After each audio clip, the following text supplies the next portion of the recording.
किसान साथियों राम राम। आशा करता हूँ आप सब ठीक ठाक। साथियों, आज हम एक सरकारी फैसले के ऊपर चर्चा करने वाले हैं और उस सरकारी फैसले से किसानों को अच्छा फायदा होने की उम्मीद बन रही है। साथियों, मैं हर वीडियो के अंदर आपसे हाथ जोड़ के विनय निवेदन करता हूँ कि आप सोशल मीडिया के माध्यम से अपनी आवाज़ सरकार तक पहुँचाने की कोशिश करें, संगठन को बढ़ाएं। यदि आप संगठन को नहीं बढ़ाएंगे, अपनी आवाज़ सरकार तक नहीं पहुंचाएंगे, तो आप मान के चलो कि नुकसान किसान का होना तय है। और इसीलिए मैं निवेदन करता हूं कि आप चैनल के साथ जुड़ करके शेयर कर करके हर आदमी तक इस बात को पहुंचा दें। इस तरह के वीडियो जो किसानी संबंधित समस्याओं के उठाए जा रहे हैं, जो यूट्यूब पर डाले जा रहे हैं, उन वीडियो का समर्थन करके उन्हें ज़्यादा से ज़्यादा शेयर करें और लोगों तक पहुंचाएं कि वो अपनी बात बोल के नेताओं तक पहुंचा सके, नेताओं के कान खड़े कर सकें।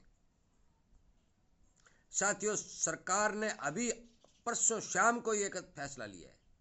आप सबको पता है कि चुनाव देश में चल रहा है, परंतु फिर भी महाराष्ट्र के किसानों के दबाव के अंदर सरकार ने प्याज का निर्यात खोल दिया है। साथियों, मैं बात प्याज के निर्यात खोलने की नहीं कर रहा हूं। खोल दे या ना खोल दे, मैं ये इस बात पर चर्चा नहीं करना चाहता। खोल दिया तो बहुत अच्छी बात है, प्याज बाहर चला जाएगा, परंतु जो कंडीशन सरकार ने तय की है, मैं उस कंडीशन की बात कर रहा हूं। या तो पिछले सीजन के अंदर मूंगफली के लिए सरकारी जो एजेंट थे या व्यापारी थे, उन्होंने एक कंडीशन लागू की थी, और देश में दूसरी बार अब प्याज के ऊपर कंडीशन लगी है। उससे पहले धान पर भी कंडीशन लगाई थी कि मोदी सरकार ने यह कहा था कि हम $1200 प्रति टन से कम चावल नहीं देंगे। मूंगफली के अंदर भी कहा था $1800 प्रति टन से कम हम मूंगफली नहीं देंगे। और अब प्याज के ऊपर इन्होंने ये कहा है कि कोई एक्सपोर्ट कर रहा है तो करो, विदेशों में प्याज ले जा रहा है तो ले जाओ, परंतु इस बात का ध्यान रखना कि $550 प्रति टन से कम कोई भी व्यापारी देश का प्याज बाहर नहीं देगा, और कोई देगा तो उस पर कानूनी कार्रवाई की जाएगी। साथियों, मैं सरकार के इस फैसले की सराहना करता हूं और यह अच्छा कदम बताता हूं, और करना भी चाहिए। और इसीलिए मैं आपसे कहता हूं कि हमारी जो जिनसे हैं, हम जिस जिनसों की बिजाई कर रहे हैं, जो परंपरागत फसलें हैं जिसमें किसान पिट रहा है, चाहे वो नरमा हो, चाहे वो ग्वार हो, चाहे सरसों हो, चाहे चना हो, चाहे जौ हो, चाहे बाजरा हो, साथियों हर जिन्स बाहर जाती है, निर्यात होता है, आप सबको इस बात का पता है। तो फिर सरकार एक दो तीन चीज पर जब कंडीशन लगा सकती है, तो हर चीज पर भी कंडीशन लगा सकती है। मेरा मानना है कि सरकार जिस तरह से जो मानक तय करती है, भी हम इस कीमत से कम बाहर हमारा सामान नहीं जाने देंगे, वो मानक हर फसल पर तय होना चाहिए कि हम इस रेट से कम कोई भी चीज विदेशों में नहीं देंगे। मैं इस बात पर बात कर रहा हूं। जो कंडीशन लगती है उसके बाद में ये एमएसपी गारंटी कानून जैसा काम करती है, क्योंकि इससे कम एक्सपोर्ट कोई कर नहीं सकता। यदि करेगा तो उसको उस चीज का भाव ठीक मिलेगा। साथियों, मैं आपको बता देना चाहता हूं कि यदि आप संगठन को बढ़ाएंगे, सरकार तक इस बात को पहुंचाएंगे, इस तरह की जानकारी जो आपको मिल रही है वो आपके फायदे के लिए मिल रही है कि प्याज के ऊपर ऐसा हो सकता है। दान पर तो शुरुआत में तो 1200 किया था, परंतु उसके बाद में सभी जो बिजनेसमैन है उन्होंने हल्ला मचाया और ये कहा कि 1200 कोई नहीं लेगा, 1200 कोई नहीं लेगा, कोई नहीं। क्यों? सारा सौदा मिला भगत था, तो सरकार को झुकना पड़ा, उसे 850 करना पड़ा। परंतु मूंगफली पर ऐसा नहीं हुआ।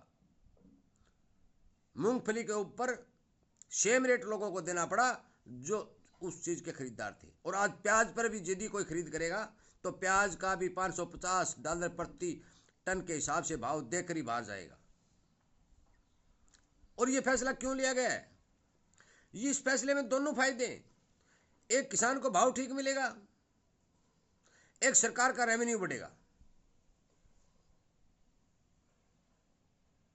इसलिए मैं आपसे यह कहता हूं कि आप सरकार से यह मांग करिए कि आप एमएसपी कानून बनाते हैं तो बनाइए, जब 1 साल में, 1.5 साल में, 6 महीने में, जब भी बनाना है बनाइए, परंतु जो हमारी वस्तुएं बाहर एक्सपोर्ट हो रही हैं उन पर यह कंडीशन लगाइए कि हम इस पैसे से कम हमारी चीजें बाहर नहीं भेजेंगे। साथियों, मेरा आपसे विनम्र निवेदन है कि यदि आप संगठन को बढ़ाएंगे, जुड़ेंगे, अपनी आवाज़ सोशल मीडिया के ऊपर बढ़ाएंगे, अपनी ताकत सोशल मीडिया पर बढ़ाएंगे, तो हर एक आदमी जागरूक होगा। क्योंकि आजकल प्रचारकार अपनी बात पहुंचाने का केवल और केवल एक साधन है, उसका नाम है सोशल मीडिया।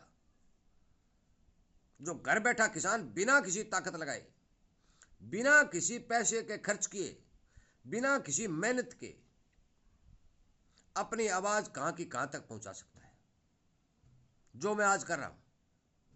मैंने एक पैसा मेरा खर्च नहीं हो रहा है, मैंने जो रिचार्ज करवाना है वो करवाना है, परंतु आवाज आप तक मैं पहुंचा रहा हूं।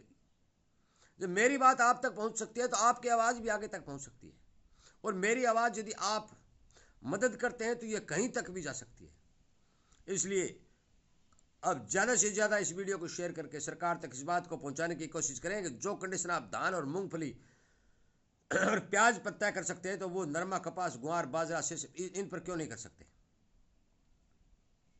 साथियों, आप विचार करें, सोचें, और इन्हीं बातों के यदि आप समर्थक हैं तो लाइक करें, चैनल के साथ जुड़े और शेयर करें कि सरकार तक पहुंचाने का सबसे सरल और सुगम तरीका है सोशल मीडिया।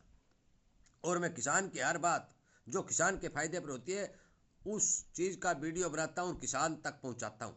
आगे किसान की जिम्मेदारी बनती है कि वो उस वीडियो को ज़्यादा से ज़्यादा लोगों तक पहुँचाए, ताकि इन नेताओं तक, इन अफसरों तक, इन आईपीएस नीतिकारों तक, जितने भी जो लोग बैठे हैं उन तक ये बात पहुँचे कि आज के समय में किसान जागरूक होता जा रहा है। आपको हर बात का जवाब देना पड़ेगा। यदि आप किसान के विपक्ष में बातें करेंगे या आप किसान की मदद नहीं करेंगे या किसान के खिलाफ जो नीतियां बनाएंगे तो आपको आने वाले समय में जवाब देना पड़ेगा। इस बात का सचेत या समाचार इन लोगों को वीडियो के माध्यम से देना जरूरी है, ताकि इनके कान खुले और कुछ न कुछ ये विचार करके किसान के पक्ष की नीति बनाए, ताकि किसान को कुछ न कुछ पैसा मिल सके। साथियों, पिछले 5 वर्ष में किसान को किसी भी जिनिस का भाव नहीं मिला है, हर जिनिस पिटती जा रही है। इसीलिए मैं आपको ये कह रहा हूं कि आप जागरूक बनिए और अपनी आवाज़ सोशल मीडिया के ऊपर पुरजोर तरीके से उठाकर सरकार तक पहुंचाकर सरकार की नीतियों में बदलाव लाने की कोशिश करिए, ताकि ये नीतियां बदलेंगी तभी किसान को भाव मिलेगा। साथियों, वीडियो सुनने के लिए, चैनल को प्यार देने, लाइक करने और शेयर करने के लिए आपका बहुत बहुत धन्यवाद।